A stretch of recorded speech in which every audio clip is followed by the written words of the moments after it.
the taxes they take out. It just drives me. I can't support my family hardly. I'm sorry. I'm sorry. The taxes, I've been crying ever since I saw my tax statement, my income statement. I can't believe it. I don't know how I can survive it, but it made me cry so hard. I get these big bags under my eyes. My wife says, you look so terrible. I said, I can't help it. This is just very depressing. I can't hardly take it. I can't. Oh, I'll try to get something to help me here a little bit. I'll be back. I'm sorry, kids. I'll try to get something here. Hold on.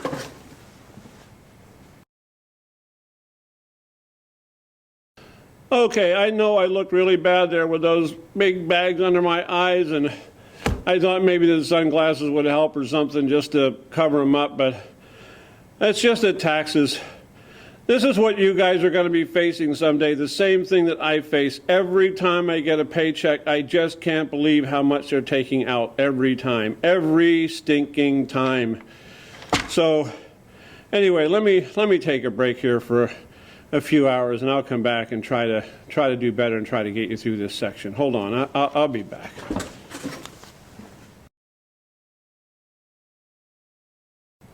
Okay, everyone, I think I've recovered enough now from my little crying spree there over taxes that I can actually tell you how to do this now. So I'm going to do this in two parts. Part one, I'm going to go over section 2.1 with the charts, and then in part two, I'll go over with the percentage method.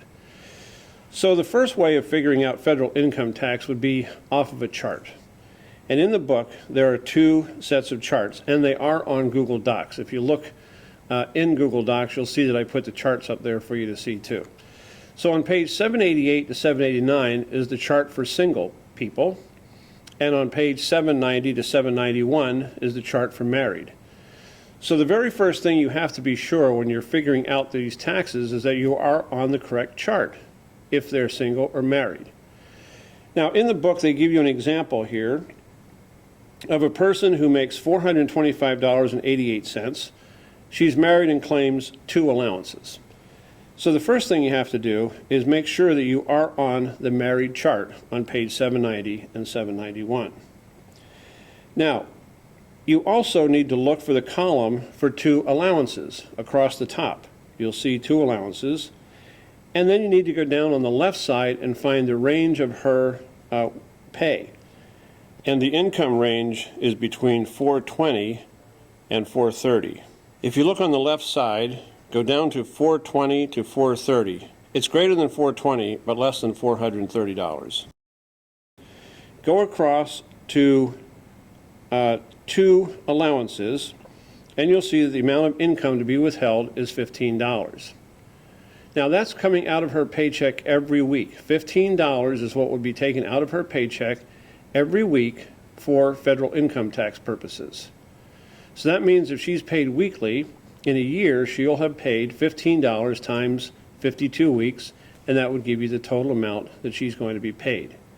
So this is a very, very simple method for determining federal income tax just using the chart method.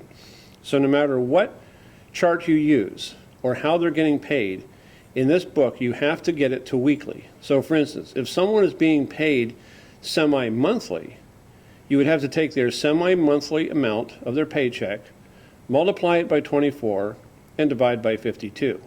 And that would get you to the chart. Likewise, if they're paid bi-weekly, you would take the bi-weekly amount of their paycheck, multiply by 26, and divide by 52.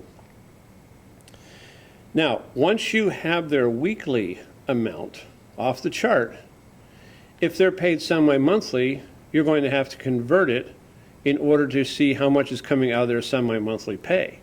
So you'd have to take the chart amount, which is weekly, multiply it by 52 weeks, and divide by 24 for semi-monthly.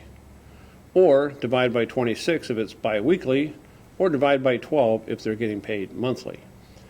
So the two big things to remember: be sure you're on the right chart. if they're single or married.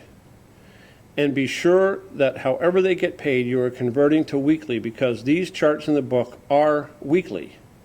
And once you have the weekly amount, then you can convert back to however they get paid. Now in part 2, I'm going to show you how it's done another method, which is the percentage method. So tune in for part 2 and we'll go through that.